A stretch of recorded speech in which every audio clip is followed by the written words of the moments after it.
Darth Maul wins. There's just a really cool condensed storytelling in this short fight. It's wonderful. Darth Maul pop to the face, backwards kick. That's how Obi-Wan drops, and just the beefy backhand. Can I call it that from Liam Neeson? Why not? But yeah, I love the backhand on there. You get the impenetrable energy doors. Yeah, those doors blow my mind. You know what I really liked? I read something about the direction in that scene that they had to give him, both Darth Maul and Liam Neeson. And Liam Neeson, being the comprehensive actor that he is, took the moment, it was like a 20 or 30 second wait until the doors change. And he took it upon himself as an actor to make the decision to meditate. Mm-hmm. Center himself. It wasn't given to him. He came up with that. And Ray Park was like, what do I do with this? what am I supposed to do? And they told him, like those tigers at the zoo that are pacing back and forth in their cage? Think that and do that. That's so awesome that you write that, because I wrote like a shark and like a tiger. Yeah, that was the direction that they gave him, because he didn't know what to do, because he sees Liam Neeson being awesome, kneeling there looking like a badass, and I wish I would have done that. He kneels too. No, you can't kneel too, Darth Maul. We're both meditating. Yeah, you kneel too.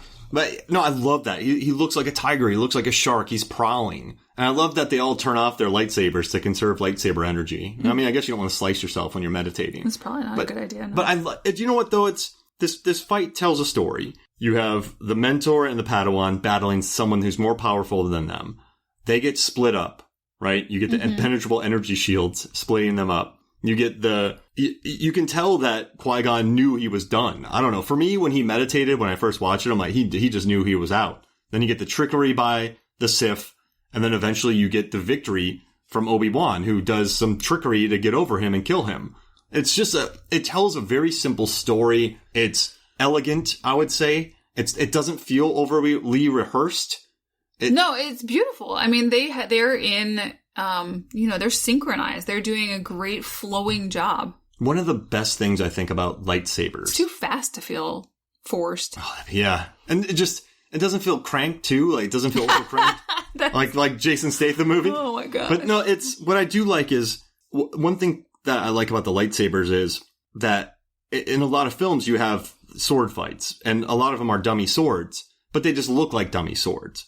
Or some of them have some weight to them, so you aren't really fully connecting with a lot of the strikes. Mm-hmm. They don't look Oh my gosh, totally did they real. Use real lightsabers? So this one, you're using just aluminum poles. So you can sit there and whap each other as much as possible, because you're not slicing anybody in half with a real lightsaber. I mean, that would be pretty intense. If you had a real lightsaber battle, I would quit. Wow. I'd go start that would be too dangerous. Unions would revolt everywhere. I'd go start an arborist business. Actually, I wouldn't want to cut down trees. It would be cool if there were real lightsabers, though. I would be like Edward Scissorhands and go make nice log statues.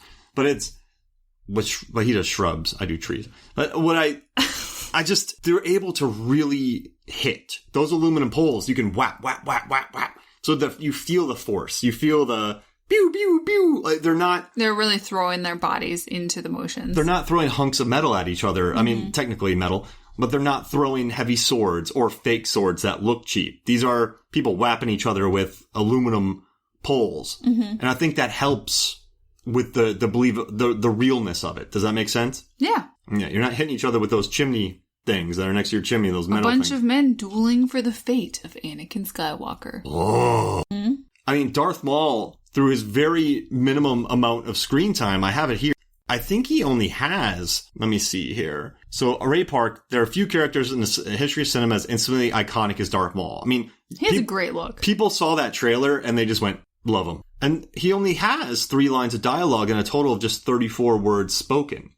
So I know he does pop up later in the Clone Wars and Solo, but in this film, only 34 words. And I think Darth Maul is one of the rarer characters that isn't seen on screen long. Less is more. Less is more. It's just so mysterious and mean. And he has horns in his head. Yeah, he looks fantastic. It's just a whole visual thing, He's got the hood on sometimes. He's got the dark robes. He just has this great look. Even those scary teeth when he occasionally opens his mouth. It's just awful. I mean, I think Ray Park did a really good job just capturing the evil of the character. And this, I thought that the thing, hey, walk like a tiger, be intimidating. Yeah, just the malice in him. And I mean, they also were lucky enough this scene to, I think this is where the movie flourishes too, because you have Natalie Portman running with a gun looking happy. You have Annie blowing things up. And then you have Ewan McGregor and Liam Neeson, 2 excellent actors, pulling across the physicality. They're not restrained with the dialogue or in front of these screens. That's true, yeah. They're in it. So you feel like this is when they're at their best. I get goosebumps just saying it. This is when they're at their best, though, is during this fight, because they're not going, oh, the Force is full of this and that, and I want some nachos. Like they're... Oh, yeah, I want some nachos. Midi-chlorians on them. But then which I don't really have a problem with. I love Star Wars, you know me, but none of it's ever changed my life. But I just think the physicality, the action, they're able to move. This is when they're at their best. So I like what Dave Filoni had to say during the Mandalorian behind the scenes show that you can watch on Disney Plus. He had a lot to say about the fact that it was the fight for Anakin's fate, and it's really about family because Qui-Gon could have been, they took him away from his mother. That was very upsetting. Qui-Gon believed that love was still possible for Jedi, that you didn't have to just take it away from people, and he was going to be that father figure, and then they take him away. So ultimately, this is a story about hope, and then you have Luke coming in later who brings Anakin back into himself to fight for his own family, and ultimately Luke is never willing to give up love, which is something, as opposed to what happens to Anakin later on. So these are stories in the long run about family and hope. Wow. And I thought that was really great. And I wanted to propose something to you. Do you think that somewhere in this universe, the Fast and the Furious people exist? Because it's about family and hope. Come on. So it's a long time ago, but Dom's immortal. All we need is barbecue. Dom is going to come flying by in the next movie that we see in a car. Dom is going to have blue milk. Whoa. What? Just listening to Pitbull.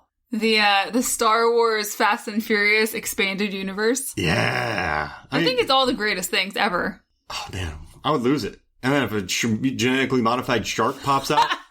Oh, man. Jeez, I mean, they probably exist somewhere out there. All right. Well, this was a lot of fun. Thank you. Oh, no. I love it. Let's do them all. Yeah, I'm in. Because, I just love exploring how much work they put into this. But this was fun. It's truly a lot of fun diving into just the direction of just these scenes and the talent and the caliber of, stunt work that these people have done for decades. It's just fantastic. It's stressful, though, researching these because there's so much. But it's also a thrill because, it's interesting. We're very lucky that there's so much out there. But then in a 20-minute, 25-minute episode, it's tough to pack it all in. Yeah, but I think we got it. And this was fun. So thank you for joining me. Impenetrable energy doors. Oh, I love those. I need some in our house. Trap the cats when they're fighting. Yeah. All right. Well, thank you for joining me. Anytime. All right. So for me, Mark Hoffmeyer, and for Megan Hoffmeyer, this is Final Fights. We'll see you next week.